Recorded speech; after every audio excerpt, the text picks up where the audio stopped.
Ribuan pendukung Prabowo Gibran gelar doa dan zikir bersama, Marzuki Ali singgung soal dinasti politik.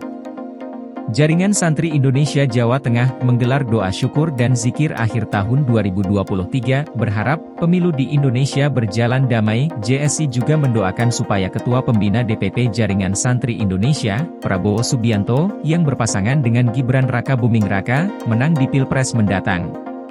Ribuan pendukung Prabowo yang tergabung dalam Jaringan Santri Indonesia, JSI Jateng, mengikuti doa syukur dan zikir akhir tahun 2023, yang digelar di halaman Islamic Center Brebes. Selain ribuan peserta saat zikir mengikuti alunan syair, tidak sedikit peserta yang mengibarkan bendera Palestina, termasuk saat memanjatkan doa yang dipimpin Ketua Umum DPP JSI, Kiai Haji Syafatillah Mohsaib. Banyak peserta menitikan air mata. Pendiri sekaligus Ketua Dewan Penasehat DPP JSI, Marzuki Ali, menyampaikan bahwa gelaran doa dan zikir yang digelar, berharap penyelenggaraan pemilu 2024 bisa berjalan damai, penuh kekeluargaan dan tidak ada kegaduhan yang bisa memicu permusuhan. Jaringan Santri Indonesia mengaku mendukung Capres dan Cawapres Prabowo Subianto dan Gibran Raka Buming Raka dikarenakan Prabowo merupakan Ketua Dewan Pembina dari JSI. Untuk bisa memenangkan pasangan nomor urut 2 ini, JSI akan berkeliling ke sejumlah daerah di Indonesia. Menyinggung soal dinasti politik, Marzuki mengatakan bahwa dinasti politik terjadi sejak era reformasi, namun tetap saja rakyat yang akan memilih calon-calon dari anak atau cucu elit politik. Hal ini berbeda dengan pemimpin yang amanatkan oleh pemimpin kerajaan yang otomatis menjadi kekuasaan turun-temurun. Ya, jadi begitu. Sejak reformasi, di mana demokrasi itu kesepakatan kita, maka kemewahan dari demokrasi itu akan munculnya dinasti-dinasti politik. Jadi bukannya persoalan presiden, selama ini sudah terjadi dinasti politik. Nah, tentu dinasti itu hanya sampai pencalonan saja. Setelahnya itu, ya bagaimana masyarakat memilih, menentukan pilihannya. Berbeda dengan kerajaan, dinasti itu dari bapak turun ke anak langsung memimpin, sebagainya. Kalau ini kan bukan dinasti, artinya dia mempunyai kesempatan yang pertama. Anak bupati, anaknya punya kesempatan pertama untuk jadi bupati, yang anggota DPR, pimpinan partai, anaknya punya kesempatan pertama untuk jadi pemimpin. Karena apa? Karena mereka dibina tentu lebih baik daripada kita yang tidak berada di sana. Artinya apa? Kalau bicara dinasti, sejak lama, sejak reformasi terjadi dinasti politik, tanda kutip, yang diterjemahkan pada saat ini, yang dipersepsikan pada saat ini. Jadi artinya apa? Marilah kita tidak usahlah menggunakan narasi-narasi yang negatif untuk menang di dalam kontestasi. Marilah kita berkontestasi dengan gagasan, dengan program, karena bahwa kita mampu memimpin Indonesia pada 2024 yang datang sampai tahun 2029. Jadi tidak usahlah kita mempersoalkan, karena kalau nanti setelah Gibran tahu siapa. Kalau dinasti kan turunan dia. Anak pertama, berikutnya, cucunya, itu kan dinasti. Kalau ini kan dipilih masyarakat. Apakah rakyat juga memilih? Wallahu a'lam bishawab, kita nggak tahu kan. Tapi kesempatan itu dimiliki oleh Mas Gibran. Demikian juga yang orang tuanya DPR mencalonkan anaknya dapat nomor 1. Kesempatan ada, tapi pada saat akhirnya adalah dipilih oleh masyarakat. Gubernur, anaknya dicalonkan bupati, kan masyarakat juga yang memilih.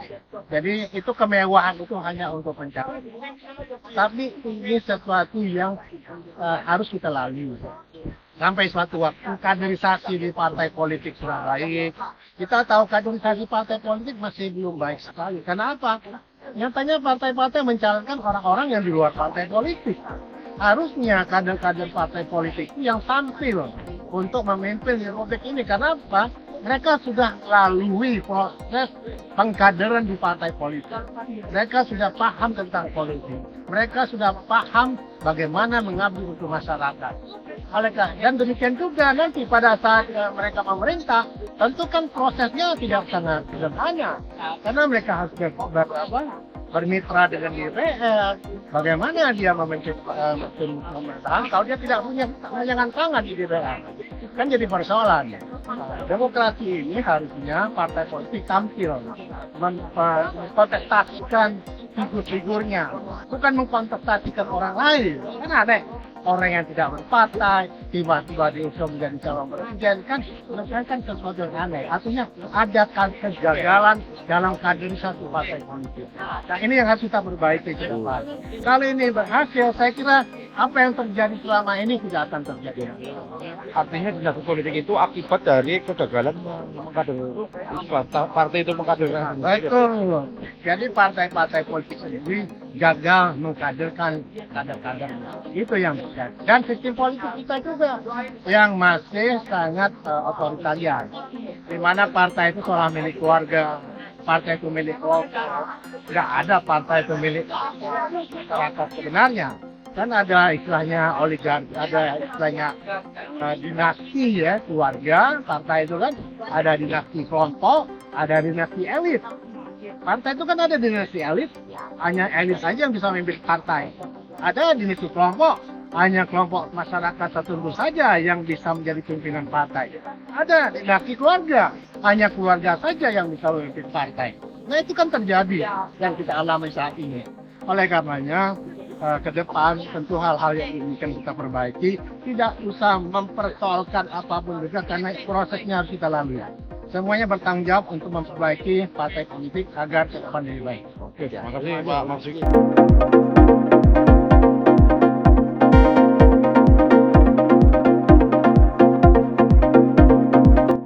Dalam gelaran tersebut, ribuan jamaah juga dihibur penampilan dalang Ki Haryo Susilo, anak dari mendiang Ki Entus Susmono, yang menampilkan wayang golek dengan tokoh lupit yang disandingkan dengan wayang kulit, bergambar Presiden Joko Widodo dan calon Presiden Prabowo Subianto.